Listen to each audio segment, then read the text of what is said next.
time, Mr. Speaker, between 2020 and 2021. Mr. Speaker, we will not forget that they came through for us. So, Mr. Speaker, we want to thank them as they go into other positions, but we encourage the new directors to come in, and they should know that they have been given a position by the public, by the Senate of the Republic of Kenya, by the people of Kenya, on behalf of the people of Kenya. They must speak what is right. They must do what is right. They must remember their public servants when they enter there, and they must do fair for the entire country as they serve the Central Bank of Kenya. Mr. Speaker, with those many remarks, I beg to support this motion for the appointment of these 4 very good, fine people to join the board of Central Bank of Kenya. I thank you, Mr. Speaker.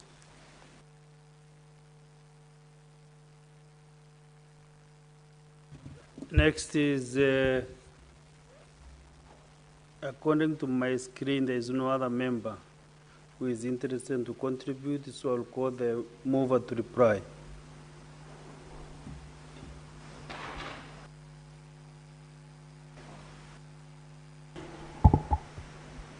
Thank you, Mr. Speaker. And allow me to start really by thanking all the colleagues who have contributed to this report, and really thank my colleagues in our committee, Finance and Budget, for ensuring that we thoroughly scrutinized these nominees as per the standards that are required, Mr. Speaker. Mr. Speaker, let me start by really saying that the nominees that were presented before us came from different sectors in terms of professionalism and also in terms of experience, Mr. Speaker. We had one, Mr. Abdullahi, who holds a PhD in philosophy and has vast experience as far as issues of management are concerned, Mr. Speaker. The other nominee, Madam Sophie, Mr. Speaker, holds a master's degree in banking and financing and also a BCom in accounting speciality, which also blends in very well with the professionalism of Mr. Abdullahi. We had Madam Sophie, Madam Kosgei, Beatrice Kosgei, who's also an advocate of the High Court, Mr. Speaker, with over 30 years experience. So brings in the legal perspective in the board. We had one, David. I'll tell you, Mr. Speaker, when it came to David, of course, from where we sit as a committee, we raised concerns as far as credibility of academic papers were concerned. He was not able to present a copy at that particular moment. His names were mixed up, Mr. Speaker. The names in the paper, the final certificates, the name in the ID, Mr. Speaker, seemed to be a bit different forth and back. But I want to thank the Secretariat because we tasked them to go to the bottom line and ask Kenyatta University to really approve if this gentleman had been in that institution and all that. And this was affirmed, Mr. Speaker. And I was concerned because David was the youngest in this team.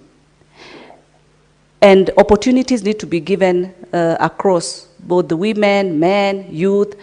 And as I said, this board represented all, represented women, represented men, represented the young, and David was among the young. Further to that, Mr. Speaker, David is an expert of ICT.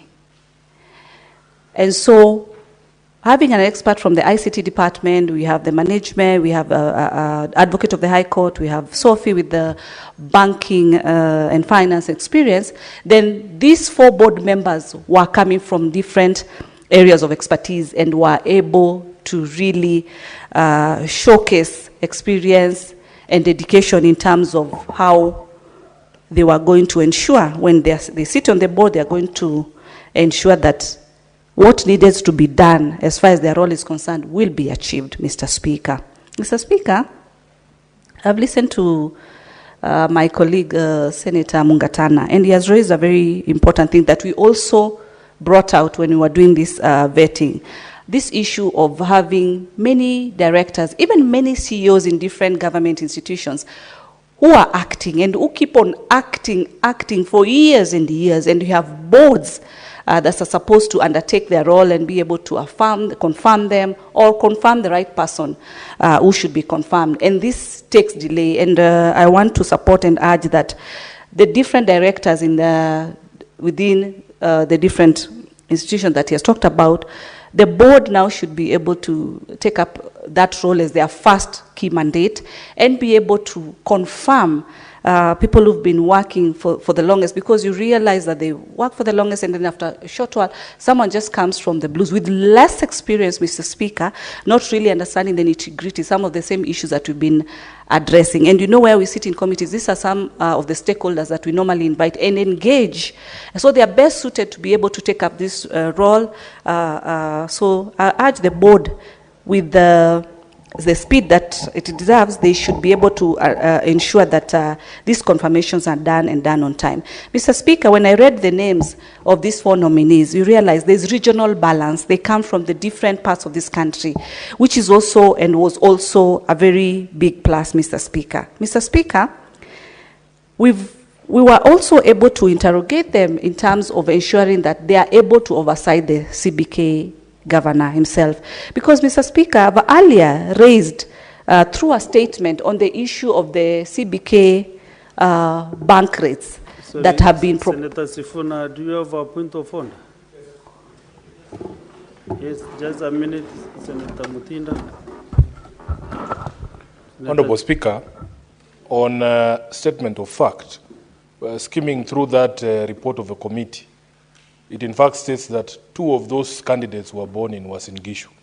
Is it therefore factual for the replier to assert that these people come from different regions of the country? That's half the number come from Uasin Gishu. I think we should be factual, and it is in the report of the committee. I'm not making these things up. Senator Mutinda. Thank you so much. I like it when I notice that my senator for Nairobi is always very keen when I'm doing my submissions, and I want to say I appreciate, I actually take it as a compliment. I want to say that one, David Owor, as his name suggests, Mr. Speaker, you can tell which region he comes from. We had Kosgei, you can tell the region that he comes from. It is one thing to be born in Nairobi, it's another thing to come from Kitui County. So it doesn't mean that since I'm born in Nairobi, that I don't have a region that I came from. So if we look at the fact of birth, it's one thing. The same way you were born in Kakamega and probably you represent the great county of Nairobi. So as I proceed, Mr. Speaker, I was actually addressing the issue of the CBK bank rates, Mr. Speaker, and we realized that there's been delay in the governor for CBK ensuring that the rates that they have proposed are implemented in the different banks, because we find that it does not really apply. And this is the mandate of the governor for CBK himself. So these are the questions that we really were able to bring out to these nominees as far as ensuring that CBK implements or ensures implementation of the interest rates that they have proposed. Mr. Speaker, even when it came to the expertise of the young man, David, on matters ICT, personally I was able to really inquire on what he would offer so that we reduce or bring to 0% the issue of fraudulent withdrawals in the different banks, because we've seen that happening, and he was able to bring out quite different aspects on how the system can be managed. Those are not things I would want to put on record, but they really sounded very well that if CBK can be able to have that input, they can be able to pick in what this ICT expert was communicating, then moving forward, of course, these are cases that we look forward that they shall be totally reduced, Mr. Speaker. And to finalize, Mr. Speaker, we really emphasize that you realize policies are in place, but the implementation is a problem. An institution like CBK should ensure that there's adherence to the policies that have been set. We expect this board, Mr. Speaker, to be able to ensure that the issues that have been raised, both at the national level and even as Parliament, we've raised this issue, and most of these issues have been raised in the committee that I serve, Mr. Speaker.